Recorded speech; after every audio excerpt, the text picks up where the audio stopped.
Kalau bisa pilih, jadi YouTuber, pengusaha, atau karyawan. Pernah nggak kamu ada di titik ini? Sudah upload 10, 15, bahkan 20 video, tapi view masih di angka 20 atau 30.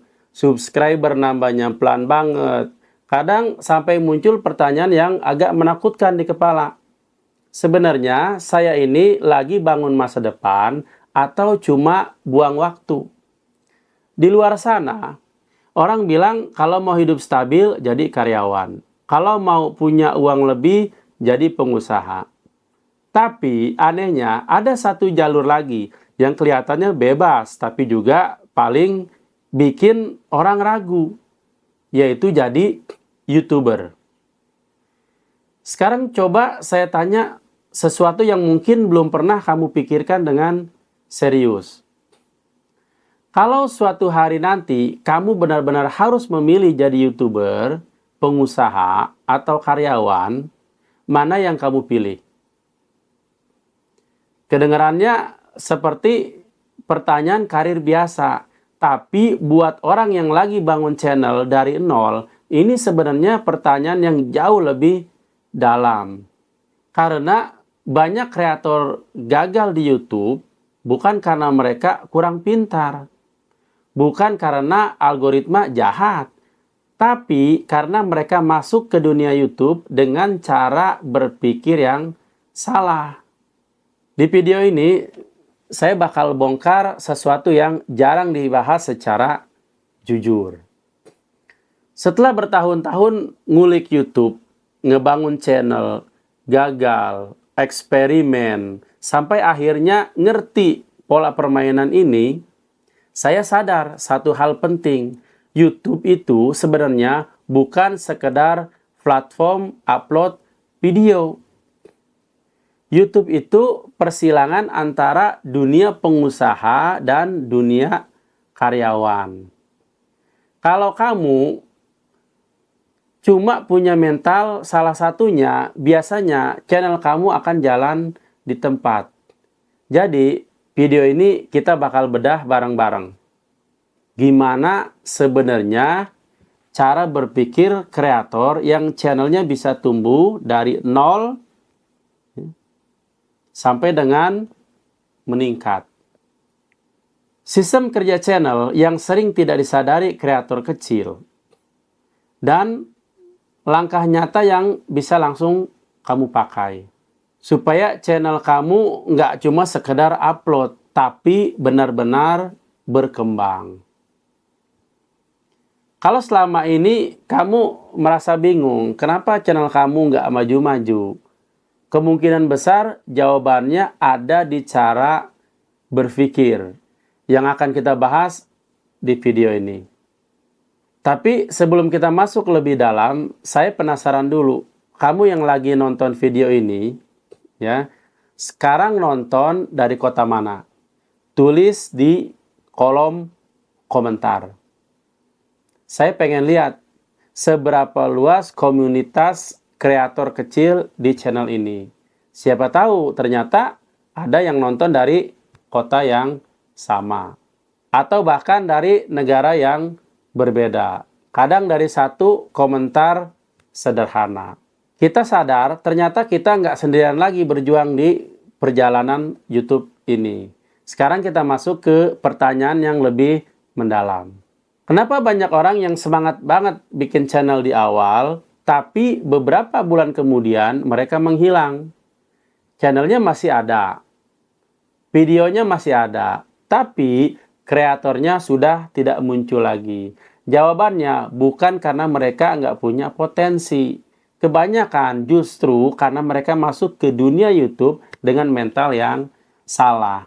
Mereka menganggap YouTube seperti pekerjaan karyawan, padahal sistemnya lebih mirip membangun bisnis. Coba kamu bayangin cara kerja karyawan. Seorang karyawan datang ke kantor, bekerja beberapa jam, lalu di akhir bulan dia menerima gaji. Polanya sederhana, kerja dulu, lalu dibayar. Sistem ini membuat otak kita terbiasa dengan kepastian. Ada jadwal kerja, ada gaji tetap, ada struktur yang jelas. Masalahnya, ketika mental ini dibawa ke YouTube, banyak kreator tanpa sadar berpikir seperti ini. Saya sudah upload video, kenapa belum dapat hasil? Padahal di YouTube sistemnya nggak sesederhana itu. Di sisi lain ada mental pengusaha. Pengusaha membuka usaha, tapi di bulan pertama belum tentu ada pelanggan.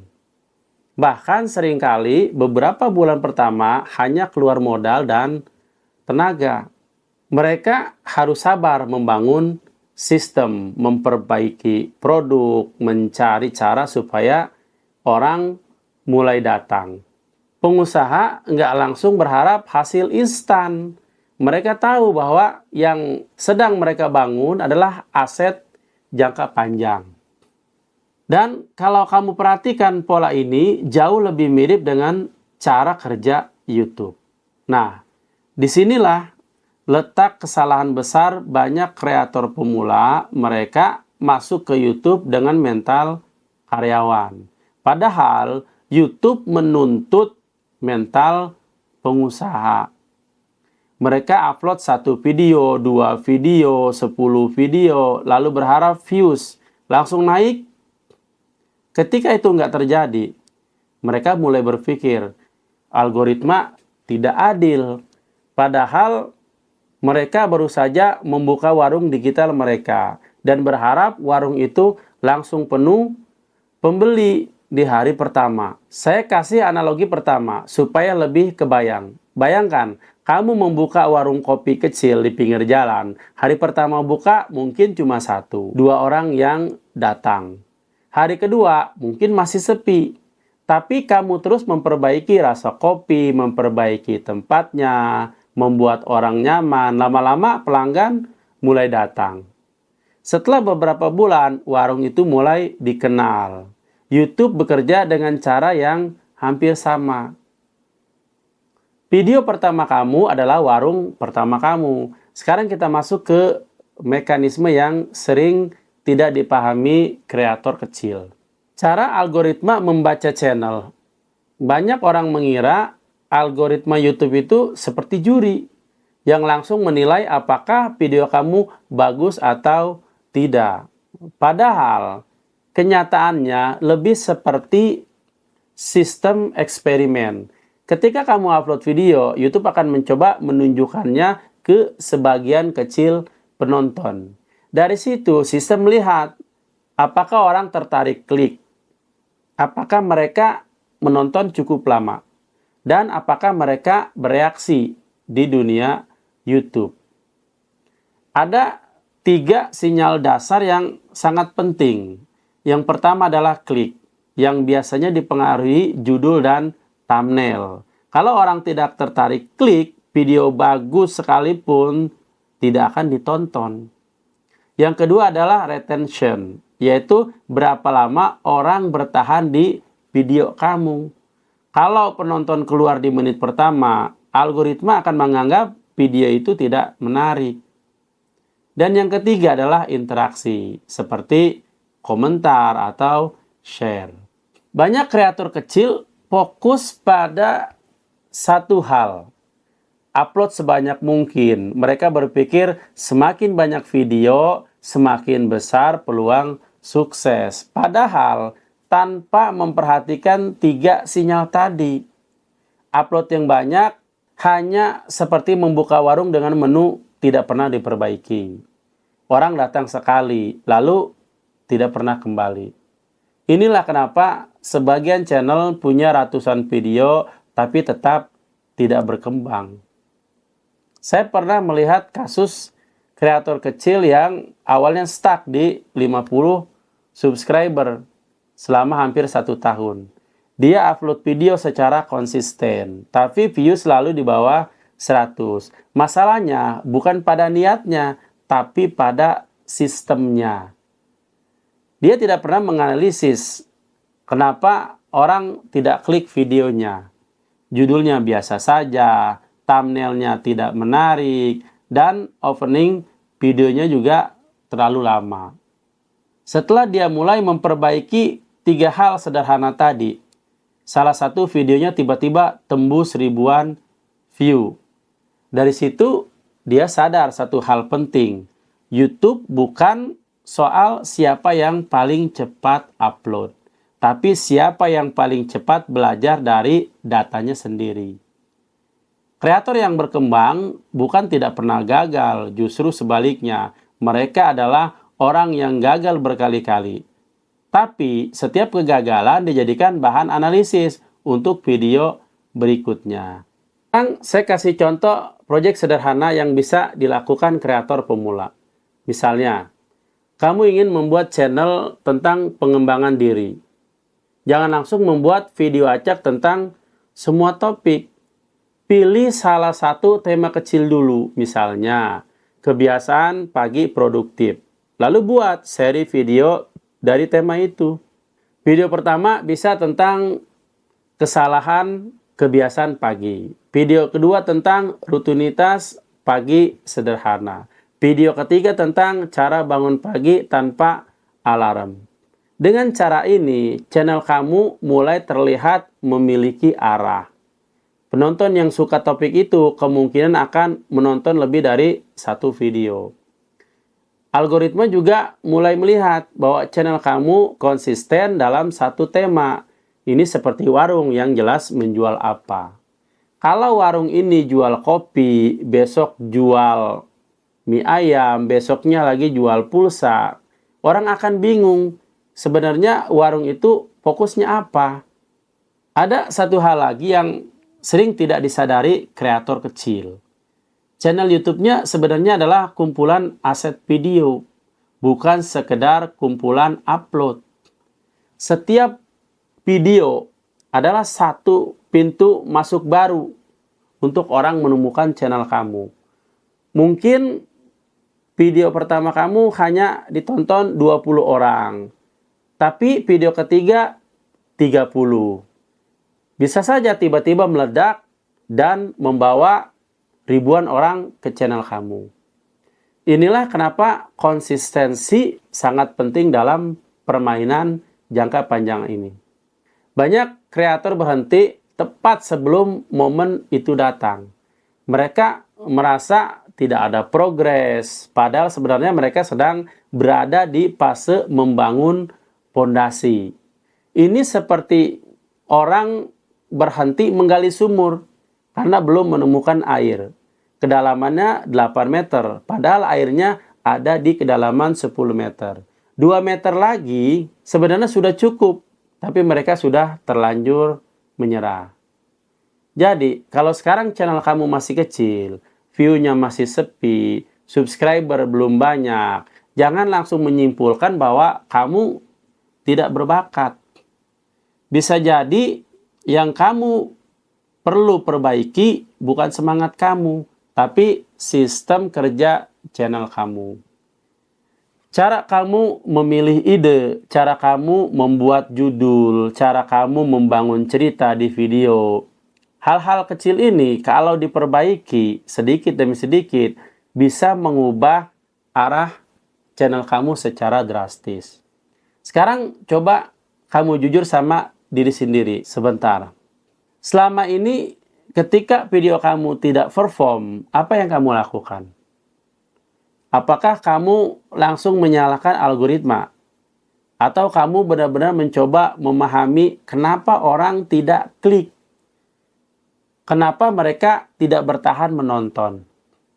Karena di titik itulah sebenarnya perbedaan antara kreator berhenti di 100 subscriber dan kreator yang suatu hari channelnya benar-benar berkembang. Sekarang kita bedah sesuatu yang lebih praktis. Kalau tadi kita bicara soal mental karyawan dan pengusaha, sekarang saya ingin kamu melihat sistem kerja dari 3 jalur ini. Karyawan, pengusaha, dan YouTuber. Bukan untuk menentukan mana yang paling benar, tapi supaya kamu memahami kenapa banyak orang yang salah paham ketika masuk ke dunia YouTube. Karena sebenarnya YouTube itu seperti gabungan dari dua sistem tersebut. Sistem pertama adalah sistem karyawan. Dalam sistem ini, struktur kerjanya jelas. Ada jadwal, ada tugas, ada target yang diberikan oleh atasan. Kamu datang kerja setiap hari, melakukan pekerjaan yang sudah ditentukan di akhir periode. Kamu menerima gaji. Sistem ini sangat kuat dalam satu hal, disiplin dan konsistensi. Karyawan tidak bisa hanya bekerja ketika mood datang. Mereka harus datang tepat waktu, menyelesaikan pekerjaan, dan menjaga standar kerja setiap hari. Nah, menariknya, bagian disiplin ini justru sangat dibutuhkan dalam dunia YouTube. Banyak kreator gagal bukan karena ide buruk, tapi karena mereka tidak punya sistem kerja seperti ini. Mereka upload ketika semangat, lalu hilang ketika mood turun. Kadang 1 minggu upload 3 video, lalu 1 bulan tidak upload sama sekali. Algoritma YouTube membaca pola seperti ini sebagai channel yang tidak stabil. Jadi, meskipun YouTube bukan pekerjaan kantoran, disiplin ala karyawan justru menjadi pondasi penting bagi kreator. Sekarang kita lihat sistem pengusaha. Pengusaha tidak bekerja dengan jaminan gaji di akhir bulan. Mereka bekerja sesuatu yang lebih beresiko. Ketidakpastian. Mereka harus memikirkan produk apa yang menarik. Bagaimana membuat orang tertarik untuk membeli. Bagaimana meningkatkan kualitas usaha mereka. Dalam dunia usaha, yang paling penting bukan hanya kerja keras, tapi kemampuan membaca pasar dan beradaptasi. Kalau kamu perhatikan, sistem ini juga sangat mirip dengan cara kerja YouTube. Setiap video yang kamu upload sebenarnya seperti produk yang kamu lempar ke pasar. Dan penonton adalah pelanggan yang memutuskan apakah mereka mau membeli video itu dengan waktu mereka. Kalau judul dan thumbnail tidak menarik, orang tidak akan klik. Kalau isi videonya tidak menarik, mereka akan pergi di menit pertama. Jadi, kreator YouTube sebenarnya sedang menjalankan usaha berbasis konten tanpa banyak yang menyadarinya. Disinilah muncul sistem yang ketiga, sistem kreator YouTube. Sistem ini unik karena berada di tengah-tengah dua dunia tadi.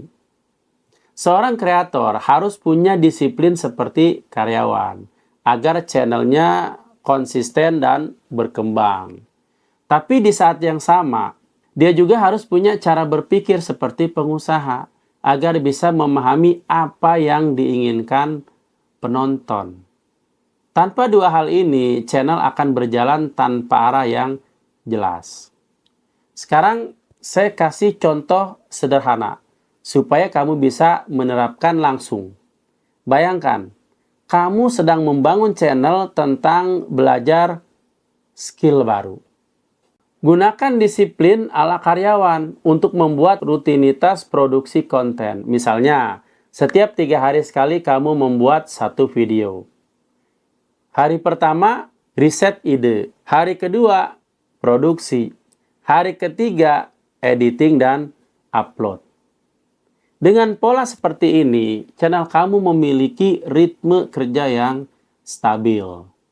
Lalu gunakan cara berpikir pengusaha ketika memilih ide video. Jangan hanya membuat video berdasarkan apa yang ingin kamu katakan. Coba pikirkan juga apa yang sedang dicari orang. Lihat video yang perform di niche yang sama. Perhatikan judul yang menarik banyak klik. Dan pelajari kenapa orang tertarik untuk menonton. Ini bukan berarti meniru mentah-mentah, tapi memahami pola permintaan penonton. Setelah video diupload, masuk ke langkah yang ketiga yang sering dilewatkan kreator kecil. Evaluasi performa video. Banyak orang hanya melihat angka view, lalu berhenti di situ. Padahal ada dua hal lain yang jauh lebih penting untuk dilihat, yaitu CTR dan retention. CTR menunjukkan seberapa menarik judul dan thumbnail kamu. Retention menunjukkan seberapa kuat isi video kamu menahan penonton. Misalnya, video kamu mendapatkan CTR rendah. Itu berarti kemungkinan besar judul atau thumbnail kamu belum cukup memancing rasa penasaran. Tapi kalau CTR tinggi dan retention rendah, artinya orang tertarik klik tapi isi videonya tidak memenuhi ekspektasi. Dari dua data sederhana ini saja, sebenarnya kamu sudah bisa belajar banyak tentang cara memperbaiki video berikutnya. Untuk kreator pemula, saya biasanya menyarankan satu kebiasaan sederhana. Setelah setiap upload, kamu beri waktu 2-3 hari lalu lihat perform videonya. Jangan langsung panik. Kalau view naik, fokus saja melihat pola. Apakah orang klik? Apakah mereka menonton cukup lama? Dari situ kamu bisa mulai mengerti bagaimana penonton bereaksi terhadap konten kamu. Sekarang soal kualitas. Banyak kreator kecil berpikir mereka harus punya kamera mahal, lighting mahal, atau studio bagus supaya channelnya berkembang. Padahal yang jauh lebih penting adalah kejelasan ide dan cara menyampaikan cerita. Penonton bisa memaafkan kualitas gambar yang sederhana, tapi mereka jarang bertahan di video yang membosankan. Jadi, kalau kamu punya budget terbatas, fokuskan energi kamu pada memperbaiki cara bercerita. Ada juga tantangan mental yang hampir semua kreator alami di awal perjalanan. Kadang muncul rasa malas, kadang overthinking, kadang merasa video kita tidak begitu bagus. Di fase ini, banyak orang berhenti karena mereka merasa sendirian. Padahal, hampir semua kreator besar pernah melewati fase yang sama. Perbedaannya cuma satu, mereka tetap berjalan meskipun progresnya kecil. Coba bayangkan, kalau kamu konsisten menjalankan sistem ini selama beberapa bulan, setiap minggu, channel kamu bertambah beberapa video. Setiap video membuat kamu belajar sesuatu yang baru. Cara berbicara di depan kamera semakin lancar. Cara memilih judul semakin tajam. Cara memahami penonton semakin jelas. Tanpa sadar, identitas kamu mulai terbentuk sedikit demi sedikit.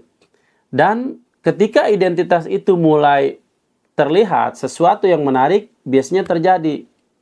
Algoritma mulai lebih memahami channel kamu. Penonton yang menemukan satu video kamu lebih mungkin menonton video yang lain. Subscriber mulai bertambah meskipun pelan.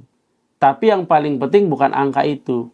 Yang paling penting adalah kamu sekarang punya sistem kerja channel yang membuat pertumbuhan menjadi mungkin. Sekarang, saya ingin kamu berhenti sebentar dan berpikir jujur.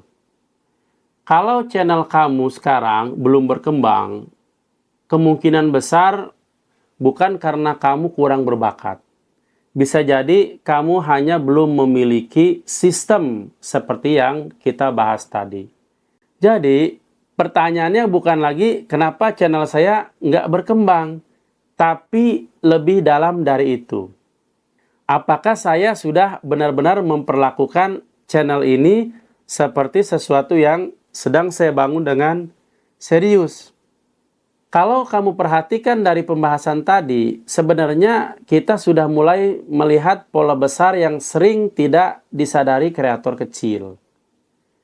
Sistem karyawan mengajarkan disiplin. Sistem pengusaha mengajarkan cara membaca pasar. Sistem kreator YouTube sebenarnya lahir dari gabungan dua dunia itu. Banyak orang mencoba memilih salah satu jalur. Padahal di dunia konten, justru orang yang mampu menggabungkan keduanya yang biasanya bertahan paling lama. Coba kita bedah lagi lebih dalam. Dalam sistem karyawan, kekuatan utamanya adalah ritme kerja yang stabil. Setiap hari ada jam kerja, ada tugas yang jelas, dan ada target yang harus diselesaikan. Orang yang hidup dalam sistem ini terbiasa melakukan sesuatu secara konsisten, meskipun tidak selalu menyenangkan. Inilah kenapa banyak karyawan sebenarnya punya potensi besar menjadi kreator, selama mereka mengarahkan disiplin itu ke dalam proses membuat konten. Masalahnya, ketika seseorang keluar dari sistem karyawan dan masuk ke dunia YouTube, banyak yang tiba-tiba kehilangan struktur itu. Tidak ada atasan yang memberikan target, tidak ada jadwal kantor yang memaksa mereka bekerja. Akhirnya, mereka hanya membuat video ketika mood datang. Kadang semangat, kadang hilang. Padahal algoritma YouTube sangat menyukai pola yang stabil. Bagi sistem YouTube, channel yang konsisten lebih mudah dipahami daripada channel yang muncul dan hilang tanpa pola. Sekarang kita lihat lagi sistem pengusaha. Kalau karyawan fokus pada disiplin kerja, pengusaha fokus pada nilai yang diberikan kepada pasar. Mereka selalu bertanya satu hal sederhana, apa yang sebenarnya dibutuhkan orang?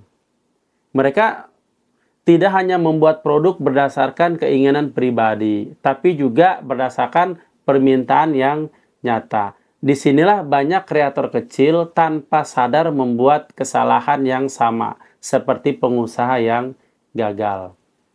Banyak kreator membuat video hanya berdasarkan apa yang ingin mereka katakan, tanpa memikirkan apakah orang lain benar-benar tertarik dengan topik itu.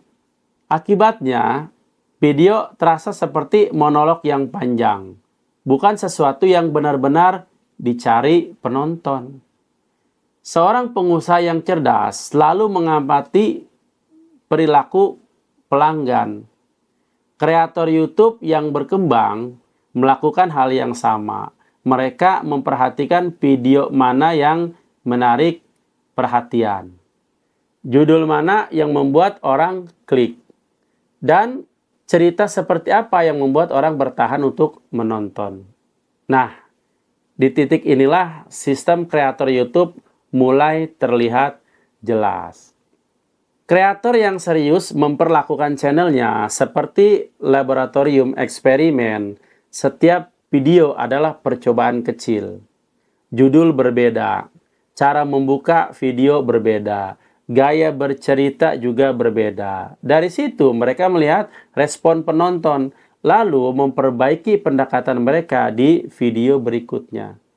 Proses ini mungkin terlihat sederhana, tapi justru inilah mekanisme yang membuat channel kita bisa berkembang dan konsisten.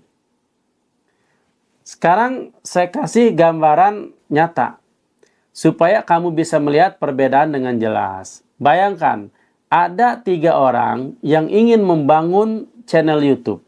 Yang pertama, orang yang pertama berpikir seperti karyawan sepenuhnya. Dia hanya fokus pada rutinitas upload tanpa banyak memperhatikan respon penonton. Dia bekerja keras tapi tidak banyak belajar dari data. Channel seperti ini biasanya punya banyak video, tapi pertumbuhannya lambat. Orang yang kedua. Orang yang kedua berpikir seperti pengusaha, tapi tanpa disiplin. Dia punya banyak ide besar, sering memikirkan konsep video yang unik, tapi jarang benar-benar mengeksekusinya secara konsisten. Kadang upload satu video yang bagus, lalu hilang selama 2 bulan. Kreator ini sebenarnya punya potensi besar, tapi channelnya sulit berkembang karena ritmenya yang tidak stabil. Orang ketiga, menggabungkan dua sistem tadi. Dia punya disiplin kerja seperti karyawan, sehingga channelnya terus bergerak. Tapi dia juga punya rasa ingin tahu seperti pengusaha yang selalu memahami apa yang disukai penonton. Setiap video dianalisis, setiap kesalahan diperbaiki. Perlahan tapi pasti, channel seperti ini mulai membangun momentum. Momentum inilah yang sering terlihat seperti keberuntungan dari luar. Ketika sebuah channel tiba-tiba mendapatkan ribuan view, orang mengira kreatornya hanya beruntung. Padahal di belakang layar biasanya ada puluhan video sebelumnya yang menjadi proses belajar. Setiap video memperbaiki sedikit demi sedikit cara mereka membuat konten. Hal menarik lainnya adalah bagaimana sistem YouTube menghargai ketekunan jangka panjang. Di dunia karyawan, hasil kerja biasanya terlihat di akhir bulan melalui gaji. Di dunia pengusaha, hasilnya mungkin terlihat setelah beberapa tahun ketika bisnis mulai stabil. Di YouTube, kedua pola itu bercampur. Ada fase panjang di mana hasil terasa sangat kecil. Lalu tiba-tiba pertumbuhannya mulai terasa cepat. Inilah kenapa banyak orang berhenti terlalu cepat. Mereka mengira fase awal yang lambat adalah tanda bahwa channel mereka tidak berhasil. Padahal sebenarnya mereka baru saja memasuki tahap belajar dari sistem ini. Seperti seseorang yang baru mulai latihan gym. Perubahan fisik tidak terlihat di minggu pertama. Tapi setelah beberapa bulan latihan konsisten, perubahan mulai terlihat jelas. Jadi kalau kita kembali ke pertanyaan awal video ini, kalau bisa pilih jadi YouTuber, jadi pengusaha, atau jadi karyawan? Jawabannya sebenarnya tidak sesederhana memilih satu jalur. Seorang kreator yang ingin bertahan lama di YouTube justru harus belajar dari dua dunia tersebut. Disiplin karyawan, menjaga channel tetap bergerak. Cara berpikir pengusaha membantu channel menemukan arah yang benar. Sekarang coba kamu renungkan sebentar. Selama ini, ketika kamu membangun channel, mental mana yang paling sering muncul?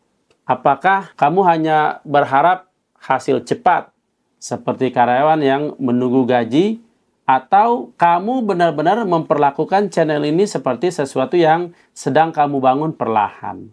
Seperti seorang pengusaha yang membangun usahanya, karena jawaban dari pertanyaan ini seringkali menentukan apakah perjalanan YouTube seseorang berhenti di awal atau justru baru saja dimulai. Jadi, kalau kita tarik semua pembahasan dari awal video ini, sebenarnya jawabannya mulai terlihat jelas. Banyak orang yang mengira mereka harus memilih satu jalan. Jadi karyawan yang stabil, jadi pengusaha yang penuh resiko, atau jadi YouTuber yang terlihat bebas. Padahal dalam dunia konten, seorang kreator yang ingin bertahan lama justru harus belajar dari dua dunia itu sekaligus. Disiplin dari sistem karyawan, menjaga langkah tetap konsisten. Sementara cara berpikir pengusaha membantu kita memahami apa yang benar-benar dibutuhkan penonton. Kalau kamu hanya membawa mental karyawan ke YouTube, kamu akan mudah kecewa karena terbiasa bekerja dan langsung melihat hasilnya. Ketika video tidak langsung mendapatkan view, semangat kamu turun. Tapi kalau kamu hanya membawa mental pengusaha tanpa disiplin, channel kamu sulit untuk berkembang.